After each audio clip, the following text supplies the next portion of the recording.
spécial, fondu au noir. Non. C'est sûr. Oui. Adjugé. Oui. Oui, monsieur. Maître. Master.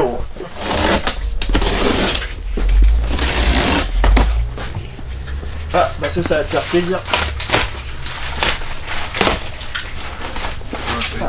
Ah, Picsou. Yes. Ça y est, il est lancé. Tac, tac. Au cas où, on est en train d'ouvrir du carton Hachette. Super. Ah, ils ont fait un truc sur les Dalton. Je sais pas qui. Ah là là. Merci Didier pour cette commande avec du tong dedans. Impressionnant, hein. On peut dire que Hugo et Mathilde ont fait une belle performance sur Tong, qui était quand même pas un titre hyper simple. Et je suis impressionné des ventes qu'on fait dessus. Donc bravo à l'équipe. Et Gauzet, je l'attendais pas. Donc, par contre Flo, il nous a fait une très belle présentation sur Sambre la semaine dernière, mais il est très déçu. J'aurais jamais dû le dire. Hier il était un peu en dépression, tu vois. Il m'envoyait des petits messages, il me disait ah ouais, j'ai vraiment fait un bid avec Sambre et tout. Alors qu'en fait pas du tout, pas du tout. Mais hier j'ai envoyé un message. c'est ça que j'aime chez lui, c'est ce côté toujours, tu vois, il est toujours dans la recherche de la performance, toujours faire mieux. Une seule commande dessus. Non, il a choisi un titre à 50 €. C'est Il clair n'allait que pas en c'est vendre autant que du Terre ou Lune, qui est en dessous de 30 € encore. qui est encore en dessous de 30 € jusqu'à fin avril. Ça, tu l'as dit ou pas? Non. Et on en a encore 250 à vendre donc. Finalement on aurait dû faire 500 avec les aussi. Ouais. Non mais alors moi je les aurais pas numérotés tous hein, là, c'est Et la moula Euh, c'est encore Crunchyroll. C'est un Ouais, peu Crunchyroll, qui a ça devenu devient casé à partir de la sortie de Mad en avril. J'ai un doute si c'est le 1er avril ou un peu après. Début avril, casé redevient casé. Ouais, bah celui que Hugo a Faire des cauchemars. Bah, ce que j'aime bien, c'est que je l'ai compris, mais Thomas m'a expliqué un truc et je l'ai encore mieux compris ce matin. J'avais pas compris. Alors que moi d'habitude, je compte sur vous pour m'expliquer les trucs que je lis là. Par exemple, le Tong, je dois dire que sans les interventions brillantes, j'ai déjà dit non, de Mathilde et Hugo, j'aurais pas tout compris. Si tu le relises maintenant. Ouais. Vivement le tome 2. Quelle scène, alors là, faut regarder. Écoute, on va rappeler qu'on peut. Hein. J'ai faim. Ce serait pas l'heure de manger. Si. Voilà. C'est une fin de tournage pour nous. Ouais. C'est vrai, C'est le cascata clap. aussi. Hein. J'ai pas mangé de dessert sucré. T'as pas fait petit beignet planète? J'ai pris la pomme. Ah, c'est bien. Mais c'est bien comme ça tu seras moins fatigué cet après-midi. Pas sûr. Ça, si, faut que je regarde. Pas sûr. Moi j'ai encore mon café à finir. Mais je le bois, tu vois, je le savoure. Parce que Comme ça, il tu faut fais savoir quand même que Hugo, il a moulu le grain exprès pour mon café, tu vois. C'est gentil. Enfin, c'est ce qu'il m'a dit. Je soupçonne d'avoir utilisé une capsule. Et c'est parti pour une nouvelle tombola BD16 et cette semaine nous faisons remporter 3 exemplaires de l'excellent récit de science-fiction intimiste de Cyril Bonin intitulé Karl. Pour participer, il y a du nouveau. Donc ce sera du 14 au 20 février inclus. Désormais, un bulletin de participation se trouve dans la description de cette vidéo.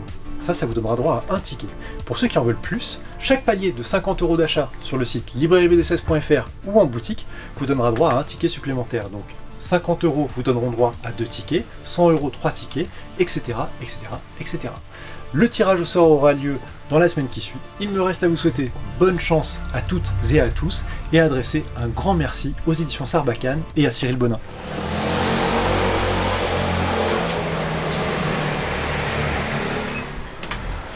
Le livreur m'a dit tu ressembles à Francis Cabrel. Ouais, ça tombe, mes parents habitent à 10 minutes de chez lui. En plus, je chante hyper bien. C'est vrai? Ouais, je pourrais te la faire. Vas-y, pousse la chansonnette là. Vas-y, qu'est-ce que tu veux que je te Bah, la chante corrida. là Non, pas celle-là. La cabane au fond du jardin. Ah ouais, ouais. Non, la C'est quoi déjà cabane du pêcheur. Je confonds là Avec tous les titres, ouais. Mon enfant nu sur le galets. Dis-moi Hugo, plutôt que d'essayer de te reconvertir dans la chanson, ce qui est à mon avis voué à l'échec, est-ce que tu nous parlerais pas plutôt de tes bonnes lectures du week-end? Si. Ce serait vraiment mieux. Ouais. Ouais. Terre ou Lune, besoin, pas besoin. Carrément. On veut ton avis sur Terre ou Lune. Lune. Pas besoin que je le prenne dans mes mains. Ah si. On veut même que tu montes les On dessins veut et tout. une 3ème vidéo de suite avec un Ouais. titre autour de Terre ou Lune. J'avais envie de vous dire que... La vie de Francis Cabrel sur Terre ou Lune. Ah Ça va être le titre de la vidéo. C'est clair. J'attendais Mathilde au tournant, donc puisque la BD de l'année, on est qu'en février, début février, donc je me suis dit bon, j'espère qu'elle nous aura pas vendu Survendu. Voilà, c'est ça. C'est ça, et au final, bah non, franchement, je suis totalement d'accord avec elle. Alors, est-ce que ça sera la BD de l'année, rendez-vous en décembre? En tout cas, j'ai trouvé ça génial, ça aborde plein de thèmes, écologie, géopolitique, il y a même un peu de thriller, non franchement je trouve ça génial. On va pas trop dévoiler l'histoire hein, pour éviter le plus de spoil possible. Faut vraiment préserver le plus possible la surprise. Donc qui s'intéresse vachement au monde des oiseaux, donc l'ornithologie. Et non franchement, je vais essayer de vraiment pas pitcher, hein, mais il va se retrouver dans un petit groupe d'ornithologues et voilà. Et après il y a plein d'histoires qui vont s'entremêler et donc franchement c'est génial, gros coup de cœur. Je trouve que ça va chercher quelques émotions, ça nous questionne sur différents sujets.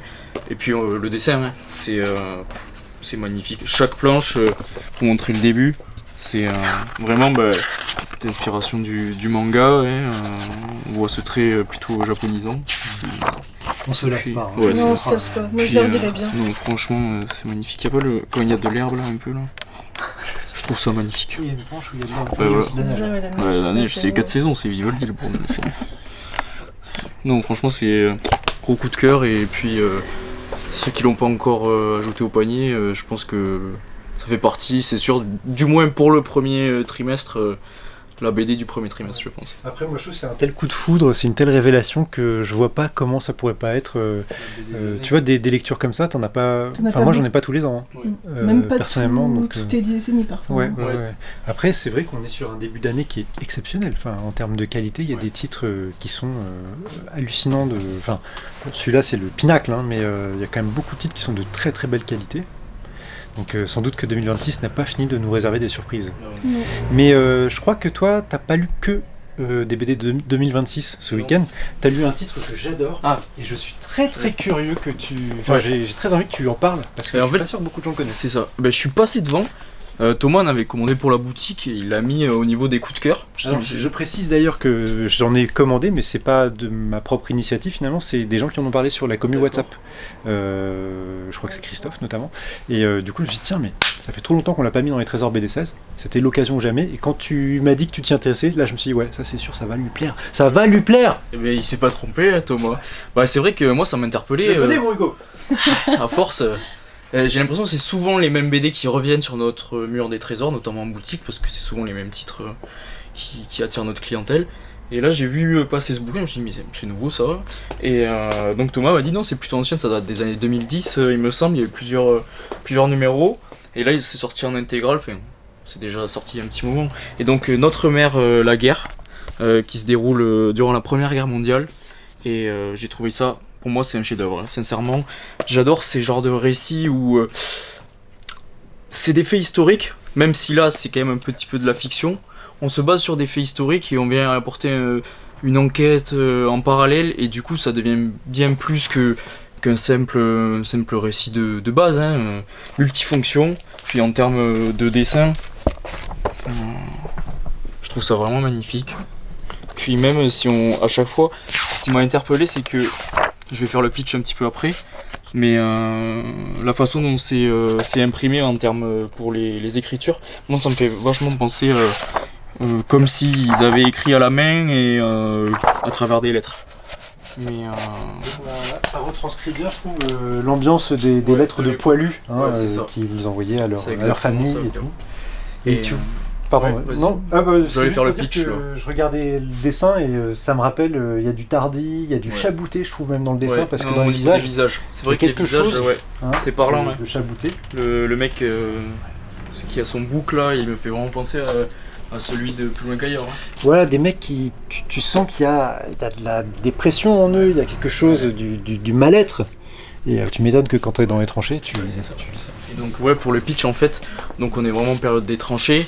On va se centrer sur ces soldats qui étaient au premier rang qui se questionnent forcément parce que d'un côté ils veulent défendre leur pays, mais d'un autre ils sentent qu'ils sont du bétail destiné à l'abattoir malheureusement, pendant que les supérieurs sont eux plus en retrait. Donc c'est vrai que ça joue un petit peu sur l'émotion, on s'attache vite aux personnages. Il y a aussi une escouade de anti-héros qui ont chacun leur particularité, donc voilà. Et au final en fait, à travers cet aspect historique, il y a des meurtres qui sont commis. En fait, on retrouve des femmes assassinées dans les tranchées avec une lettre d'adieu. Et donc, un policier va enquêter sur ces poilus qui, peut-être, certains d'entre eux réaliseraient des meurtres. Et non, franchement, j'ai trouvé c'est touchant parce que ça aborde une période vachement sombre de l'histoire qu'on n'a pas connue, mais c'est vrai que quand on lit ça ou qu'on voit certains dossiers, ça touche quoi. Moi personnellement ça m'a touché. Puis le fait qu'il y ait cette enquête qui est super bien menée de A à Z, ça rajoute un supplément d'âme au bouquin. Et donc franchement, grosse surprise. Et je pense que pour les personnes qui l'ont pas encore lu, comme moi il y a une semaine de ça, je pense que vous serez pas déçus. Clairement, ça restera même peut-être, franchement. Toi, t'enchaînes des très belles lectures quand même. Ouais, c'est vrai. Alors, aussi bien dans les nouveautés que dans les choses plus anciennes. Parfois il y a des choses qui me déçoivent un petit peu, mais du coup on ne le présente pas en vidéo. Mais enfin voilà, il faut pas croire que c'est tout beau tout rose. On lit quand même des choses qui sont pas non plus exceptionnelles. Mais c'est vrai que, on en a déjà parlé, mais le fait de remettre des anciennetés en avant, moi je les ai pas lus quand j'étais jeune, je lisais pas forcément ça. Voilà, c'est ça.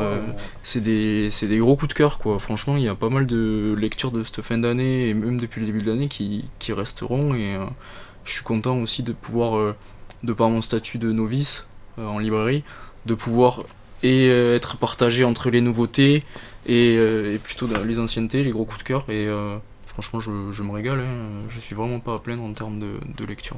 Ouais. Non, mais moi je suis super content qu'on le remette en avant, très content que tu l'aies lu. Chris, c'est un très grand scénariste. Il n'a pas l'aura médiatique d'Horizon ou d'un Uri, mais il est l'auteur de quelques œuvres qui pour moi sont vraiment majeures, et en particulier Notre mère la guerre. Et Maël, c'est un dessinateur peintre qu'on voit finalement assez peu. Il a publié peu de choses, mais il y a une âme quoi. Il y a une âme. Tu vois, à travers la peinture, soit ça passe, soit ça casse, et là franchement, moi je me suis régalé. Si la fatigue m'avait pas atteint dès le premier soir, ça fait 300 pages de bouquin passées à une soirée. Donc pour moi, c'est, je pense, une des meilleures séries qu'on ait autour de la Première Guerre mondiale. T'as évidemment les œuvres de Tardy, comme c'était La guerre des tranchées, mais Notre mère la guerre, c'est tout en haut. Puis visuellement, il y a de la couleur quand même, ce qui rompt un petit peu avec le noir et blanc de Tardy. Ouais. Écoute, super. T'as lu d'autres choses Ouais, j'ai lu d'autres trucs, mais je vais vous parler plutôt d'une dernière BD, mais vraiment plutôt axée jeunesse, sous les conseils de mon grand vieux et Flo. Il y a le tome 2, Le pêcheur et la salamandre, qui est sorti. Ça c'était le premier tome, je sais pas si vous l'aviez présenté à l'époque, mais du coup j'ai lu les 2 tomes d'un coup. Et alors vraiment c'est pour les enfants de 7-8 ans. C'est vraiment sur cette tranche d'âge que ces BD sont axés. Et j'ai trouvé ça génial. En fait, pour le petit pitch, c'est un jeune pêcheur qui rencontre une salamandre. Et la salamandre, elle va faire une bourde. Et donc, ils vont devoir livrer au roi des poissons, le dieu des poissons, un espadon royal. Et donc, ils vont partir sur une quête pour trouver cet espadon et l'apporter à ce dieu. Et outre le scénario, moi j'ai trouvé vachement touchant pour les petits. J'adore ces BD jeunesse où il y a un scénario, il y a de l'action, mais au final il y a un petit message simple qui passe en arrière-plan et qui moi me touche. Et franchement j'ai trouvé ça génial. Ces 2 petits personnages qui au premier abord tout les oppose au final, et au final on va voir que on est toujours plus fort à 2 et que l'amitié c'est quelque chose de vachement important. Donc non, pour les parents qui ont des enfants de 7-8 ans, je vous la conseille. Puis même ça traite tout le monde marin, on s'intéresse à différents animaux, différents poissons, et non, franchement c'est génial. Hop. Merci. Donc Hugo. voilà pour la jeunesse. Et toi Thomas, tes petits coups de cœur? Bah écoute, moi j'ai eu beaucoup de chance ce week-end, j'ai lu des super trucs. En fait j'en ai eu 2 et les 2 étaient excellents. Il y en a un, je m'y attendais parce que c'est le nouvel album paru dans la collection Simenon, adapté donc des romans durs de Simenon, donc tout ce qui était la littérature de Georges, hors Maigret. Et je me suis régalé, c'est Barrio Negro, c'est signé José-Louis Bocquet et Ravi Rey. José-Louis Bocquet, il est très connu pour les ouvrages qu'il a signés avec Catel, tu sais, toutes ces biographies de femmes, je pense notamment, bah on les a ici, hein. Il y a Joséphine Baker, tiens je te laisse descendre parce qu'en fait ils sont bloqués là, Kiki de Montparnasse, Olympe de Gouges, Alice Guy, etc. Et puis Ravi Rey au dessin, que j'avais beaucoup aimé, alors attends, parce que moi il y en a un que j'aime beaucoup de lui, c'est celui sur l'équipe de foot algérienne. C'est un maillot pour l'Algérie. Un maillot pour l'Algérie, merci, tu l'as même pas lu, tu connais le titre mieux que moi, incroyable. Et puis de lui, Un ennemi du peuple, chez Dupuis Libre également, mais que je n'avais pas lu. Bref, tout ça pour vous dire que c'est un super duo d'auteurs, et que, tu vois, rien que la couverture, moi elle me fait voyager. L'histoire, elle se déroule en Équateur. Et c'est l'histoire de ce jeune homme qui a une trentaine d'années, qui est ingénieur, et qui part avec sa femme en Équateur pour prendre la direction d'une mine là-bas, sauf que lorsqu'ils vont arriver sur place, il va se rendre compte qu'en fait c'était une arnaque et qu'il n'y a pas, en fait, disons plutôt que la société a fait faillite. Il se retrouve là-bas, il n'a pas un rond, il est avec sa femme, ils ne peuvent pas revenir en France parce qu'ils n'ont pas d'argent, et du coup, qu'est-ce qu'ils vont faire? Ils vont devoir essayer de trouver du boulot pour économiser, pour pouvoir au final revenir en France. Voilà. Ça commence comme ça. Sauf que sa femme, elle va tout de suite trouver du boulot dans un hôtel parce qu'elle présente très bien, etc. Et que lui, il va commencer à fréquenter les compatriotes français qui vivent en Équateur, qui pour certains sont un peu gangsters sur les bords, d'autres ont ouvert des hôtels ou des restaurants. Et lui, il va commencer à sombrer dans l'alcool. Et de là, ça va être une lente descente aux enfers. Et il faut savoir une chose, c'est que sa femme, elle loge dans un hôtel, mais pour des raisons de bonnes mœurs, lui ne peut pas loger dans le même hôtel. Il est obligé de vivre dans un autre quartier. Il se retrouve dans le Barrio Negro, qui est certainement le quartier le plus pauvre de Panama, où vivent entre autres les immigrés venus d'Afrique, etc., qui bossent sur les chantiers, dans les chantiers navals, etc. Naval ou les chantiers navals? Je crois comme ça. On dit pas Navo. Hein. On dit pas Navo. Non, je crois pas. Ça me fait... Tu arriveras à cutter, tu penses? Ouais, c'est bon. Et là, il va faire la connaissance de cette jeune femme qui vit de la prostitution, tout simplement. Et il y a un début d'histoire d'amour qui va sonner entre eux. Récit extrêmement fort, extrêmement touchant. Moi, j'avais déjà adoré un précédent album de la même collection qui s'intitulait La neige était sale. Alors, je crois qu'on ne l'a pas ici, malheureusement. Il était signé Isler au dessin. Isler, c'était l'auteur de Sambre, dont vous a parlé Flo la semaine dernière. Voilà. Et voilà, moi, c'est vraiment du roman un peu existentialiste sur... c'est plein de nihilisme, mais c'est en même temps plein de réalisme sur la vie d'un homme qui peut-être n'était pas fait pour la vie qu'on lui destinait. Voilà, donc très très bel album, c'est une histoire complète. Je crois que je vous ai pas trop montré le dessin, donc quand même j'ai corrigé ça parce que moi je suis très très fan du dessin de Ravi Rey. Le début, hein, ça commence comme dans un rêve, hein. Ils partent en paquebot pour rejoindre leur destination au Panama. Et puis c'est à leur arrivée sur place qu'ils vont réaliser dans quel traquenard ils se retrouvent. J'aime bien les jeux d'ombre notamment. Il y a un beau travail sur les costumes également. Voilà, super album que je vous conseille vivement. Donc ça c'était... On peut jamais savoir à l'avance si ça va nous plaire ou pas, mais j'avais vraiment un très bon a priori. Mais il y a un autre titre que j'ai découvert ce week-end, dont certains avaient parlé sur la commu WhatsApp, qui est vraiment ma référence. C'est-à-dire que quand je vois passer des titres au magasin, mais je me dis ouais je verrai peut-être ou peut-être pas, mais que plusieurs personnes en parlent dans des termes élogieux sur la commu, là je fais attention. Et ça a été le cas pour cet album qui s'appelle Off, qui est signé Romain Renard. Romain Renard, on en a beaucoup parlé il y a un peu plus, il y a 1 an et demi maintenant, avec Revoir Comanche, et puis également avec Melville, qui est juste à côté. Mais là, il ne signe pas le dessin, il signe uniquement le scénario. Il est accompagné au dessin par Patrice Regla Visavona. Je n'avais jamais rien lu de lui, mais je sais qu'il a publié 2-3 BD avant. Et je précise qu'il est co-scénarisé par Olivier Tollet. Donc moi, j'avais pas forcément prêté attention à la couverture, je dois vous avouer. Elle m'a pas interpellé comme ça. C'est aux éditions Maguen, donc quand même, ça éveille un petit peu ma curiosité. Mais à la lecture, ça a été une super surprise. Off, c'est un récit catastrophe. Ça se passe en Belgique, d'où sont originaires, je pense, les auteurs.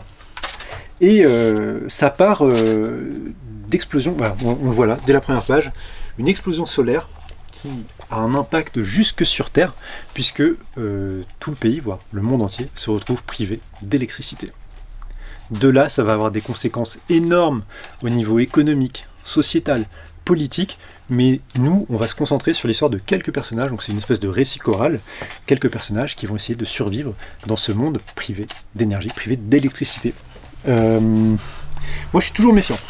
Je suis toujours méfiant sur les récits catastrophes, parce que, tu vois, j'ai le sentiment qu'en matière de récits catastrophes, un peu post-apo comme ça, on essaye toujours de lorgner vers ce que font les Américains, mais il y a toujours une espèce de complexe. Tu vois, je pense qu'on ressent un petit peu la même chose en matière de cinéma.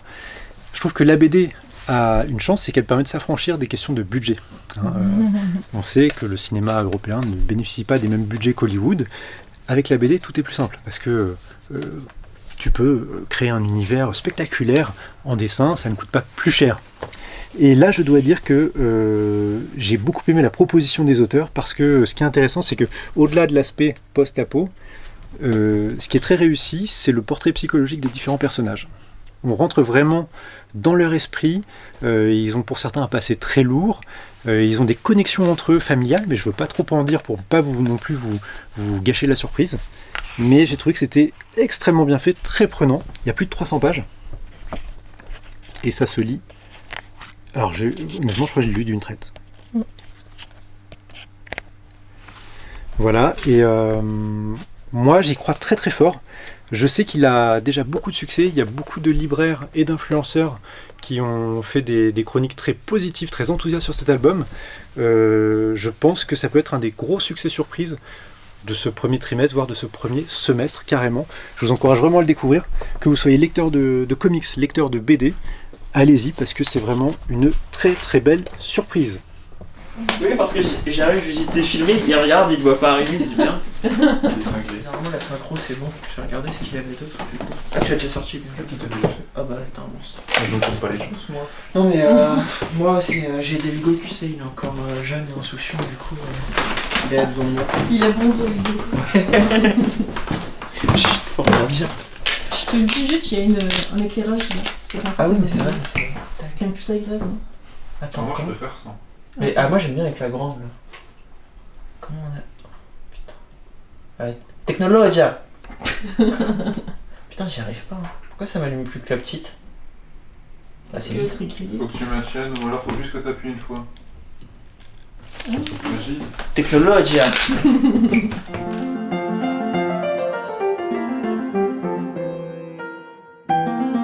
C'est parti pour le tirage au sort de la semaine, et cette fois-ci nous vous proposions de remporter 3 exemplaires de « Et lorsque ma vengeance s'abattra sur vous ». Donc 3 personnes vont être tirées au sort pour gagner ce magnifique lot.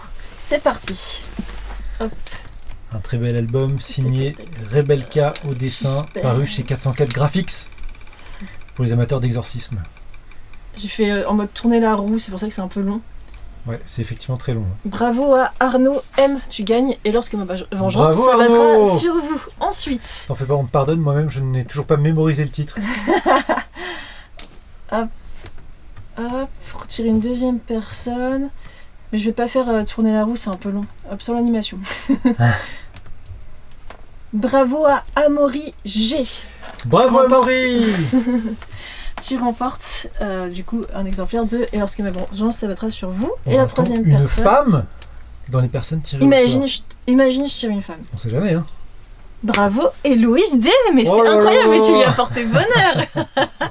Exceptionnel. Bon bah bravo à vous trois et puis à la semaine prochaine pour un nouveau tirage au sort. Bravo et un grand merci à 404 Graphics pour sa confiance. Merci. Thomas m'a édité beaucoup d'Exébris ces derniers temps Et je Tout à pense fait. qu'il faudrait faire un petit récap pour la commu. Eh bien oui, je pense que c'est une bonne idée parce que moi-même je ne sais même plus tout ce qu'on a en ex libris tellement il y en a eu qui ont été imprimés durant le mois de janvier et début février. Je vous propose qu'on commence avec l'ex libris de Alastor, une super série de Dark Fantasy. On a adoré à la librairie. Donc tout ça, ce sont des tirages à 100 exemplaires qui vous sont offerts pour l'achat d'un de ces albums en boutique ou sur le site, je précise. Très attendu, l'ex libris qui accompagne la sortie du tome 2 de Absolute Batman. Je l'attendais avec impatience, l'album sort cette semaine en plus. Un album qui sort la semaine prochaine, c'est toujours du Batman, c'est Batman et Robin, la partie 2. J'avais adoré le premier album, j'ai très hâte de lire celui-ci. On a également fait un ex-libris pour le Torgal Saga tome 6, signé Christophe Beck et Valérie Mangin. Je vous le rappelle, on en a un sur Train de nuit dans la Voie lactée, numéro 23 sur 100 celui-ci, voilà, avec Morgan. L'excellent, vous allez rire, j'ai encore oublié le titre, Et lorsque ma vengeance s'abattra sur vous. On l'a eu en dédicace, il ne nous reste plus beaucoup d'ex-libris, mais je le trouve vraiment super joli dans son style. Donc je vous conseille ce très bon album d'exorcisme. On en a également reçu un pour Greenlander, la série de Beck et Clausin au dessin. Ambiance Torgal. On sent que Beck l'a scénarisé au moment où il était en train de réaliser son Torgal Saga, et du coup c'est les mêmes ambiances. Toujours de Christophe Beck, un ex-libris qui accompagne la sortie de son western Sinistera, qui est dessiné par Giorgiani. On ne le présente plus, l'ex-libris qui accompagne la sortie de Terre ou Lune de Jatko, toujours chez Morgan, voilà, il est magnifique. Un ex-libris que je trouve somptueux aussi, c'est celui que nous a fait Bernard Vranken pour son nouvel album, Nouvelle France, qui viendra dédicacer la semaine prochaine.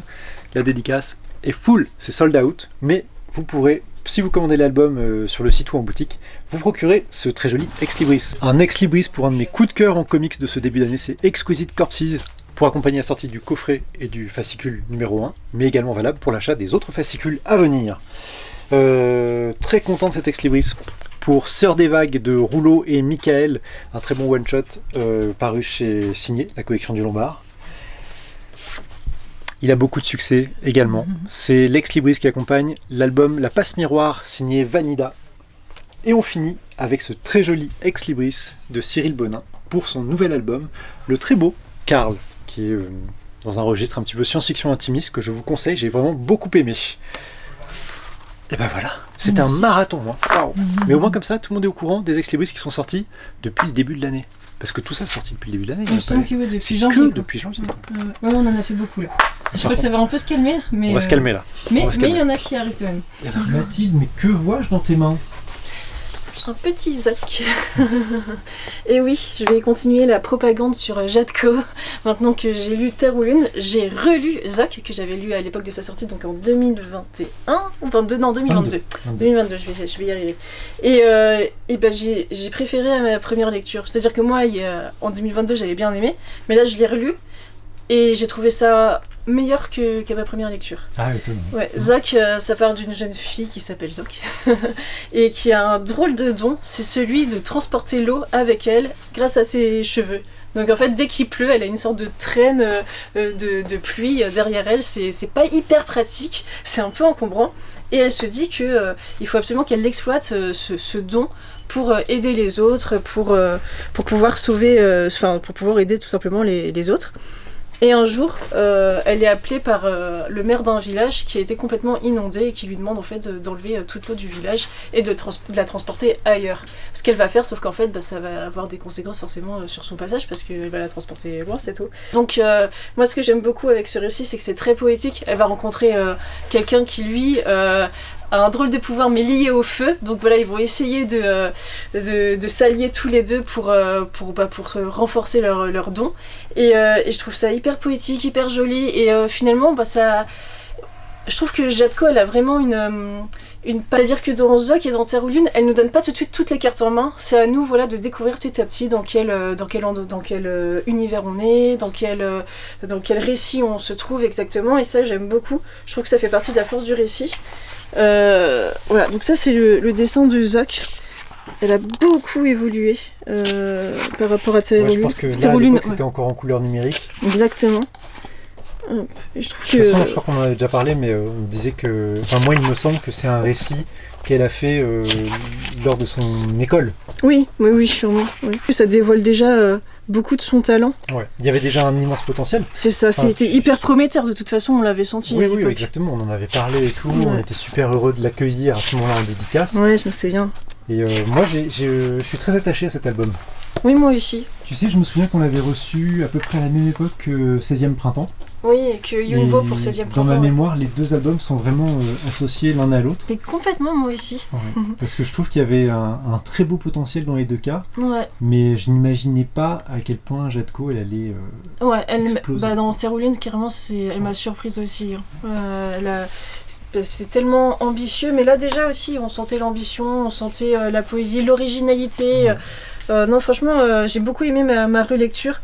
Si vous voulez un récit poétique, joli, avec beaucoup de positivité, mais aussi des questions un petit peu existentielles, voilà, comment donner du sens à sa vie, à son futur, etc. Et ben moi je vous conseille Zoc. C'est plus accessible que Terre-ou-Lune, c'est-à-dire que je pense qu'on peut le lire plus jeune. À partir de quel âge tu dirais, toi? On peut le lire à partir d'une dizaine d'années, oui. Mm. C'est beaucoup plus accessible que Terre ou Lune, puis c'est beaucoup plus court aussi. Donc du coup, une jolie surprise entre guillemets, puisque je l'avais déjà lu, mais je suis très contente de ma relecture. Voilà. Et tu vois, d'en parler comme ça, moi, ça me fait dire aussi que sous la douceur apparente, des fois, tu sens la colère, enfin le fait que c'est des personnages qui ont énormément de choses en eux, ça Ouais. bouillonne, Ouais. et du coup, elle arrive à l'exprimer, mais tout en conservant toujours une espèce de douceur apparente en tout cas. Complètement, je suis d'accord. Voilà. Bon bah écoute, moi je suis super content que t'en reparles. Ouais, Tu me moi donnes aussi. aussi envie de le relire, Mhm. et je trouve que voilà, une jeune autrice avec un Ouais. talent fou. C'est un peu un album doudou pour moi. Ouais, C'est le genre exactement. d'album qu'on a envie de relire de temps en temps parce que ça nous fait du bien. Bah, comme 16e printemps. Voilà. Là, tu fais le réassort. Ouais, réception du réassort et je pense qu'on a pas mal de commandes dessus. T'as eu des nouveautés sympas, toi, récemment? Ouais, j'ai lu un truc très très cool. Donc dans label plutôt Combo chez Dargo. C'est la première BD de Jason S.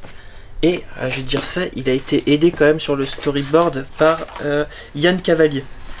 Gros coup de cœur récent. Histoire d'héroïque fantasy, c'est plus du médiéval fantastique. Tu vas avoir tout simplement, en fait, on est dans un monde où les peuples, il y a une certaine mythologie autour de géants. Et chaque peuple a son géant qui le protège comme un dieu. Et tu vas suivre l'histoire de Métis, cette jeune femme que tu vois sur la couverture, qui elle a toujours été élevée avec les contes de héros qui se voient comme une grande guerrière. Et ça tombe bien, elle va intégrer une troupe d'élite. Et sauf que elle, qui a été justement élevée avec ses contes héroïques et qui ne rêve que de gloire, va tomber sur un groupe de soldats soi-disant légendaires et elle va se rendre compte d'une certaine réalité de la guerre à travers son expérience avec ce groupe. Et je te montre le dessin parce que tu vois, moi des fois ça m'a fait un peu penser. Alors, tu vois, au niveau du physique, t'as des traits assez anguleux au niveau des visages, etc. Ça peut ne pas plaire à tout le monde. Moi j'ai quand même vraiment apprécié le dessin en sachant que j'essaie de trouver certaines planches. Tu vois, je trouve que t'as certains décors, je vais essayer de te trouver les bons. En fait, il y a un choix dans les couleurs Ouais, les couleurs, elles sont bien qui est choisies. super. Et Jason S, il a vraiment réussi à créer une mythologie dans ce récit. Encore une fois, en sachant que c'est sa première bande dessinée. Ça a été un de mes gros coups de cœur récents. Et à chaque fois, je te montre, quand tu finis un chapitre, tu as un personnage qui s'appelle Tancred. Et Tancred, en fait, nous parle de la mythologie qui est présente dans ce monde. Et tu vois, tu as certaines thématiques. Les thématiques en réalité qui vont être abordées, c'est la religion, les croyances et ce que ça peut amener chez l'être humain. Donc tu vas avoir du complot politique, ça va guerroyer dans tous les sens, et avec cette dimension fantastique où tu as ces géants, la place qu'ils vont prendre au sein de leur société. Donc honnêtement, grosse surprise pour moi, même un gros coup de cœur. Tu vois, quand je te parlais du choix des couleurs, je trouve que ces arrière-plans à chaque fois sont juste magnifiques. Ah, je suis d'accord avec toi. Donc si vous voulez découvrir un récit avec toute une mythologie qui a été créée exprès, un lore plutôt dense et des thématiques profondes, Le Feu Monde, donc dans la label Combo chez Dargo, gros coup de cœur pour ma part récemment. Et après, c'est pas une nouveauté, mais on vous en avait déjà parlé avec Thomas, et je sais que Chabouté, il est ultra apprécié dans la communauté, ça m'étonne pas. Enfin, de nouveau disponible, moi c'est ma préférée de Chabouté. C'est Pareil, comme ça. tout seul, chez Vent d'Ouest, mais cette œuvre, elle est juste magnifique. Hein. On est quasiment sur de la BD sans texte, du noir et blanc. Pareil, je vais te montrer quelques... Moi, tu la connais, mais pour les gens qui nous regardent... Hop. Quand je vous parle d'une BD sans texte, je crois que vous avez 5-6 bulles au max dans cette bande dessinée. Et pour vous la pitcher, ça va être l'histoire d'un marin-pêcheur. On comprend qu'il travaille depuis quelques jours. C'est son nouveau métier, il a un passé assez sombre, on ne sait pas trop qui il est. Et il accompagne son patron déposer des caisses en fait au bord d'un phare. Et on a un homme qui sort de ce phare-là pour récupérer justement ses vivres. Je vais essayer de pas trop en dévoiler. En fait, cet homme qui vit dans ce phare-là, il a très peu d'objets, sauf un dictionnaire, et il laisse tomber justement ce dico, il tombe sur des définitions, et il essaye de s'imaginer en fait ce que ça peut représenter. Des fois il va tomber juste, des fois non.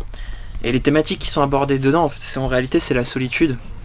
Et va y avoir une relation très touchante qui va se créer justement entre ce marin-pêcheur et cet homme qui se retrouve isolé sur ce phare. Pourquoi il vit seul sur ce phare, dans ce phare plutôt. Et c'est une œuvre ultra touchante. Moi, il y a un truc que j'adore chez Chabouté, c'est que je le trouve ultra fort pour les expressions du visage. Tout se passe dans le regard, et il arrive à exprimer des émotions, il n'y a pas besoin de texte, quoi. Donc si vous avez apprécié par exemple Plus loin qu'ailleurs, ou même Musée, pour moi ça se rapproche plus d'un Plus loin qu'ailleurs. N'hésitez pas à partir sur Tout seul, parce qu'encore pour moi c'est l'œuvre de sa vie, tu vois. Donc gros coup de cœur pour ma part, content qu'il l'ait réédité. Donc n'hésitez pas à partir sur Tout seul. Du coup, tu voulais voir peut-être pour des... Nouveautés, oui, j'allais te demander s'il y a des nouveautés que tu voulais présenter. Bah, avec plaisir. Il y en a une. Alors, vous le savez, j'aime beaucoup un peu les thrillers, les slashers, l'horreur. Et j'ai une sortie chez Panini, Le premier amour de Nezumi. C'est tout mignon. Non, ça innove un peu le genre du slasher, de l'horreur, j'ai envie de dire. J'ai trouvé ça adorable. On va suivre une tueur professionnelle. J'ai trouvé ça adorable. On suit une tueur professionnelle qui, un beau jour, va tomber sur un garçon qui va lui dire « Je t'aime ». Elle va plus savoir quoi dire. Elle va être un peu étonnée, choquée. Elle va être bloquée. Et elle va se dire « Mais comment ça se fait? Pourquoi? Qu'est-ce que j'ai ?» Et ils vont sortir ensemble. Et il va se passer des beaux moments, mais il va savoir que c'est une tueur professionnelle. À un moment, il va la suivre, il va rendre compte. Et les Yakuza qui gèrent ce Nezumi, à un moment, va le capturer. Ça y est, tu t'es amusé pendant 3 mois, maintenant tu le butes. C'est très direct. Et elle fait, non, j'ai pas envie, je suis vraiment amoureux de lui. S'il travaille pour nous, s'il est avantageux, est-ce que je peux rester avec lui? Ok. Donc c'est ça, j'aime beaucoup cette relation, c'est pas que du crime, c'est pas que de la méchanceté, c'est vraiment mignon et c'est très pur et innocent. On suit vraiment une personne qui n'y connaît rien à l'amour, qui n'y connaît rien à la vie, parce qu'elle est vraiment enfermée dans ce monde de Yakuza. Et c'est... moi j'adorais. Je vais vous montrer quelques dessins, c'est vraiment... Voilà, j'adore. On suit le côté un peu mignon de Nezumi, et le côté, on a tout de suite le côté un peu sombre, des Yakuza, des meurtres... J'ai pas un crime. Voilà, enfin, ça peut être violent, mais en même temps c'est très mignon sur certaines planches. Public averti, il y a un tout petit peu d'érotisme, donc j'irai vraiment à partir de 15-16 ans. Il y a beaucoup de violence, il y a des sujets quand même un peu matures, mais j'aime bien du coup ce contraste un peu cassant de la mignonitude. C'est très très bonne surprise, j'ai adoré. Et pour changer, ça c'est une énorme sortie, excuse-moi Flo. Oh, t'inquiète. Ichi the Witch, qui est la nouvelle série de Kyun. Ils veulent remplacer My Hero, ils veulent remplacer Jujutsu Kaisen. C'est le nouveau gros shonen du moment. On va suivre un jeune garçon qui va rentrer dans un monde uniquement... Bonjour. On va suivre un jeune garçon qui va rentrer dans un monde uniquement composé de femmes, qui est les sorcières. Les sorcières vont affronter des monstres qui vont accaparer leur pouvoir, qui vont protéger l'humanité. Et normalement, il n'y a que des femmes qui peuvent avoir ce pouvoir magique. Et on ne sait pas pourquoi un jeune garçon va développer ce pouvoir magique et va rentrer du coup dans cette confrérie, je vais appeler ça comme ça. Et c'est vraiment sympa. Si on aime beaucoup la magie, si on aime l'action, c'est un inoubliable, pardon. C'est bien ça. Ça a sa place. Je comprends pourquoi Kyun veut le pousser. ne passez pas à côté, It is the Witch. Je vais vous montrer aussi quelques dessins évidemment. Je trouve ça vraiment, enfin c'est, voilà, on a l'action, on a la vitesse et à côté on a aussi, enfin c'est très très beau, c'est très posé, c'est vraiment sympa. Et il pousse vraiment la série, on a déjà les 2 premiers tomes qui sont sortis et le collector du tome 1 avec une plaque en métal et une nouvelle jaquette alternative. Ils veulent vraiment pousser, c'est par la scénariste Hiruma à l'école des démons et par la dessinatrice de Actech qui, enfin c'est des très très beaux dessins. Je comprends pourquoi c'est un objectif. Nos filiales de chez Nobinobi, on a Annie Komi Corp. Je suis trop content, je suis un énorme fan de Avatar, le dernier maître de l'air. Il y a un comics qui était sorti, il y a un jeu de rôle, et là ils viennent de sortir du coup l'animé comics du manga. Ça va être une maison d'édition qui vont faire quelques animés comics, mais aussi d'autres projets qui sortent un peu de chez Nobinobi. Et je suis trop content. Si vous êtes fan d'Avatar, si vous êtes fan d'aventure, pas de magie mais de pouvoir, c'est génial. Ça reprend vraiment la série. Hein. On est sur de. Ah oui, c'est en couleur aussi. Ouais, c'est vraiment l'animé comics. Non, un bacon Je pense que je vais le prendre. Enfin, c'est de la nostalgie, c'est du bonheur. Avatar, ça c'est trop bien.